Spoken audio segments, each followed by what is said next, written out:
This is Pete Moore on Halo Talks NYC. I want to welcome a friend of mine I've known since pretty much 1999. All right. Mike Morris, who has become an expert in the fields of technology, strategy, and scaling businesses. And we met on a couple of buy-side diligence projects where I'm like, is this Mike Morris? Yeah, it's you again. Hey, here you're showing up again in these deals.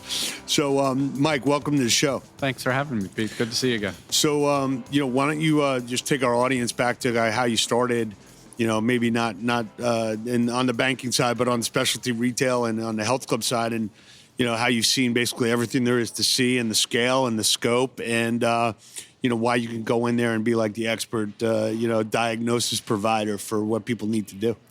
Well, after that build-up, let's see if I can I can do it justice. But so I spent 25 years. I'll admit to 25 years. I don't like to admit to more than that, but 25 years on the specialty retail side, and had the good fortune to work basically for entrepreneurs that had smaller businesses, and when they were looking to scale, brought on folks like myself.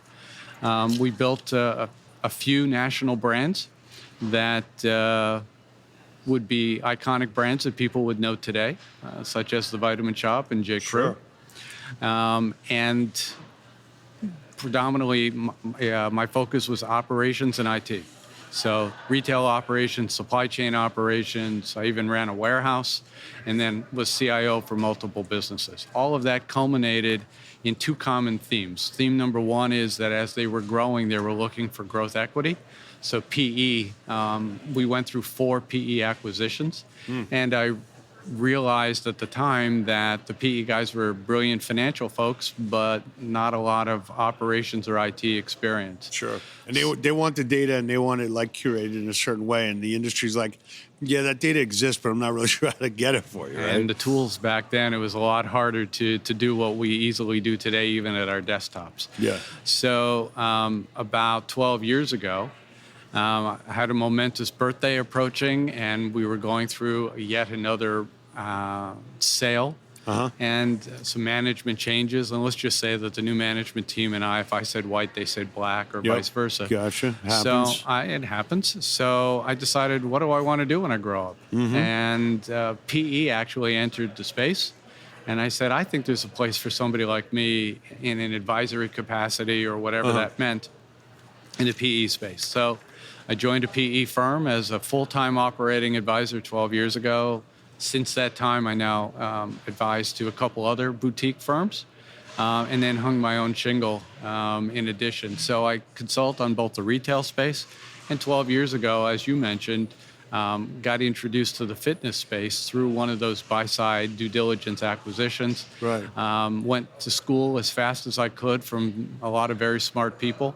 And so in addition to consulting to specialty retail, where the focus is on customer, I also consult to the fitness space where the emphasis is on member, and tell me really what's the difference between the two. Because we are all customers in addition to being members of our health clubs. So that's what I do.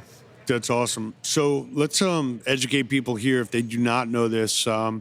So when you went to work at North Castle, which was one of the larger private equity firms that were interested in what we now call the Halo sector. Right. And, did the Equinox deal.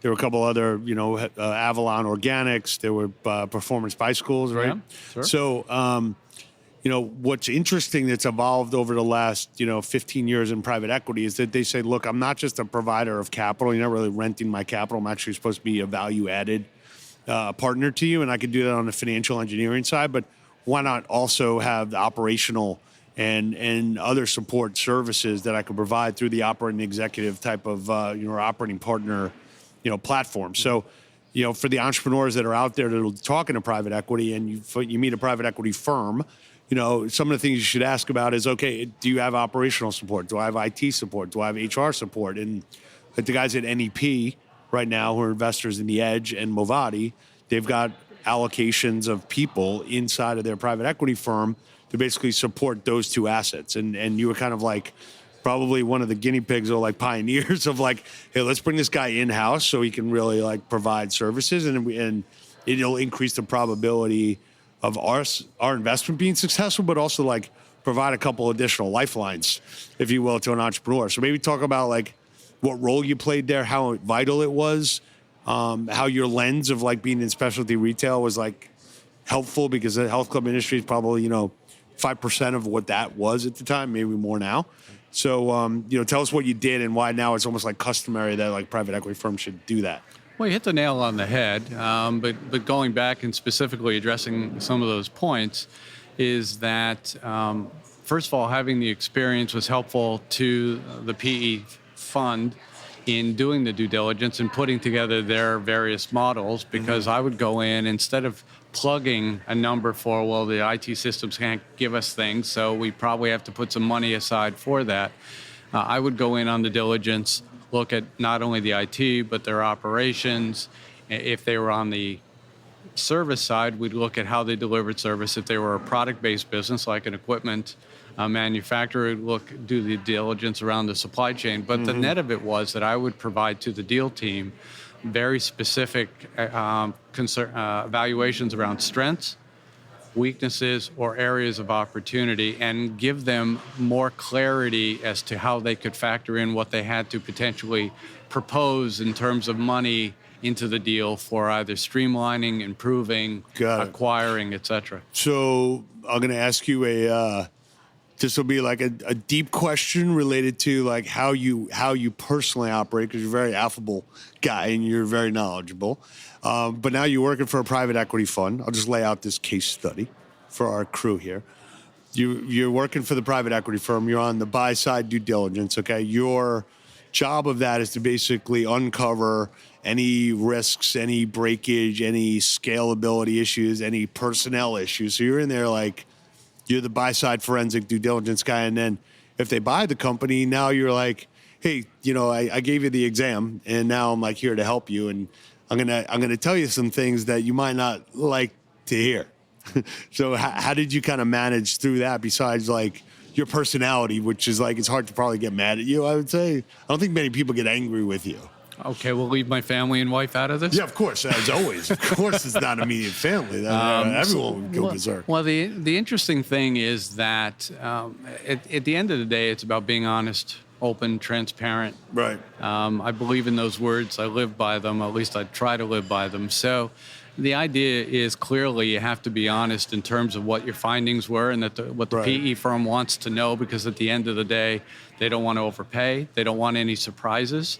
And they want to make sure that, that what they believe they were buying is what they're getting. Yeah. But what I would also be doing at the same time is trying to establish that relationship with the potential acquiree. Right. Not only the CEO, but for the next team down. For me, it was the operators, the VPs, or the directors, or whatever, so that start to build trust. First of all, because you want them to agree to buy or to be acquired. And then secondly, not to surprise them and say, hey, look, let's talk about what some of the things that I'm finding. Right. And kind of think about how we might, after the deal is closed, move forward on this collectively. And that I can either be a second set of eyes, I can be an advisor, I can become your project manager, I can work side by side, because at the end of the day, your success becomes our success, and we're all in the same rowboat, if you will. I mean, it's interesting that I'm working mostly on like helping people get a deal done and working on the contract and some of the legalese. And there's a clause in a lot of contracts that basically says, if you're the buyer and I am the seller and you find something out about me during that process, you have to tell me what you found. So it's called like an anti-sandbagging clause, which basically says like, if you buy my company for $100 million and you say, oh, you have to put $10 million, I'm only giving you 90, and $10 million goes in this escrow account, like you can't say, aha, like the day afterwards, like I'm taking that 10 back from something you found. So it's like, it's like a protection that like, whatever you learn about me, like you have to tell me so I can address it, or I can decide whether I want to transact, because now basically the deal's probably at 90 from what you found. And instead of you saying the next day, hey, I'm going after the escrow, you're going to tell me beforehand. So when you're talking about like the transparency and the openness of like going through a process where you say to somebody who maybe, is the architect of their own software and they're architect of their own company, so they already have seller's remorse even before they even sold the thing, right? Now you're basically at a point where you're saying like, okay, before we close, like, let me just tell you, like, here's all the deficiencies of what I found in your business. But by the way, tomorrow, like, we're going to be partners, you know? So, like, you gotta like do like an end around on like the conversation of like truth. There's no question. It's a balancing. It's walking a fine line. Yeah. I think it's probably in the delivery and the content, right? It's not. I think it is in the delivery. Important. It's also about being open and honest to the point where when I wear the PE hat and on the buyer's side, that are properly representing what I think or what I found and what's going to need to be done. Right. But to do it in such a way that there are no surprises on the other side, because many of the companies need, especially smaller operators, to give them the infrastructure to scale, which is what the models call for and what everybody wants. Sure. It requires the teamwork. Yep. And so I need them to feel good that as a value-added partner and a value-added service, that it's going to be about doing what's right for them and helping them achieve their goals for scale. And in the areas of operations or supply chain, if it's a manufacturer, or on the IT side, which obviously I do a lot of, right. It's about recognizing that there are things that can always be done better, or allowing them to finally do the things they wanted to do, but maybe felt it wasn't a priority or they just didn't have the capital. Right, sure. So let's talk about Crest Circle, which is your consulting firm now. It's independent. You work with all different private equity firms, all different companies. Where did the name come from? Would be a first appropriate question. Okay. You'll notice it's not named after me. Purposely, I hope, because then you have to be on every conference call.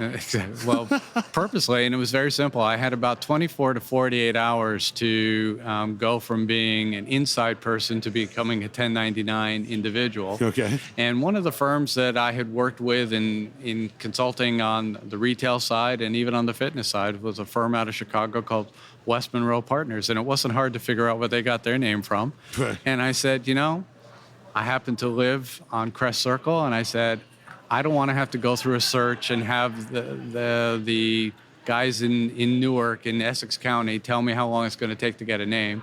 I looked around, I knew all my neighbors, I knew none of them were in the consulting space, and Crest Circle Management Consultants was born. Don't leave home. Don't leave home. I stay in this circle. There was a guy, so comedian Stephen Wright, he used to say, I live in a circular driveway and I can't get out. So we had a circular driveway back in the day. So talk about, before we close here, what's a typical consulting project? Obviously, they're all different, but what's like kind of like your sweet spot? And, what's the length of time it would take, even if somebody just says like, hey, look, my business is growing fast. I kind of think I've got like a little bit of like I'm holding a little bit on to the collar, but like this thing might get away from me if I don't address certain things. So what's the entry point with you, and not just a private equity firm that's doing a big deal, but like small medium-sized businesses say, hey, look, I want Crest Circle here, to just help me. Okay. The easiest thing, the best way to categorize it would be in three. Working with the senior management team is usually the place to start. They have a business model, and they're trying to figure out will that business model scale with the infrastructure that they have, usually around applications. Leave out all the technical gobbledygook. That is something that we also do, that I also will look at and wear that hat so I can speak business to the entrepreneur and talk tech to the tech people if necessary. But it's usually road mapping their business model and what they want to do, and understanding where their pain points are. What can't they do today that they feel they can or should be able to do? So that's usually one. Secondly, it's a standard project is around, and often a standard project is around software selection. Who are the players? How do I knit them all together? Will they all play nicely in the sandbox? And here in the fitness arena, you have club operators and club software management tools and CRM tools, and a lot of the wearables today. And how do I get a wearable? And what about mobile tools? And all these things that we see people doing, or that we just experience in our normal life as being customers. But the third area, and a lot of what we're doing today, is around data management. The industry, both sides, both on the retail, but more specifically here on the fitness side, is a data-rich business, but it's an information-poor industry. And so many smaller to mid-sized operators, the clients that I have, because the bigger ones, as I said, either have their own IT shops or they go to larger consulting firms.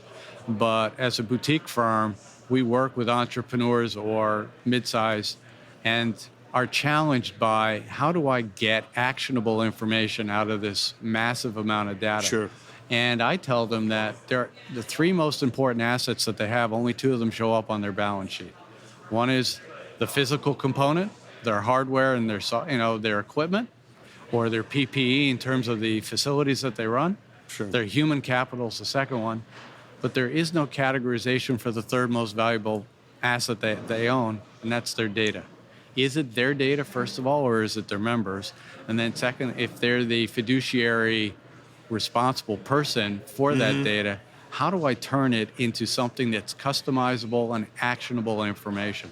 The industry is just starting to come to it now. Yep, And how do I do it as a small proprietor without having to break the bank or having to hire a load of people who I don't understand what they do, and it's going to cost me a lot of money? There are ways to crawl, walk, run into the data management, and that's what we try to focus on also. I do a lot of that. So those three areas, working with entrepreneurs around their business strategy and what will be the corresponding needs for technology, and especially in today's mobilized, personalized world. The second is around software selection and integration, and the third is around data. Gotcha. So, well, in closing, why don't you give us one of your either one of your favorite quotes, or if there's a Morrisism, that you say a lot, or what's something that either motivates you, makes you chuckle, or is like words of wisdom to any of your clients, entrepreneurs, friends, family. Well, I think trying to figure out exactly which one I would use. I was having a conversation earlier today with Blair McCaney, and we were going over exactly this point. And I said, I think at the end of the day, it's about that the industry, there is a plethora of data and a dearth of information. And how do we turn that around so it's the other way around? Gotcha. So round the back, way around. You've got at least 10,000 hours in the industry, so you're a bona fide expert, where I've surpassed it in my sector, and in your focus as well.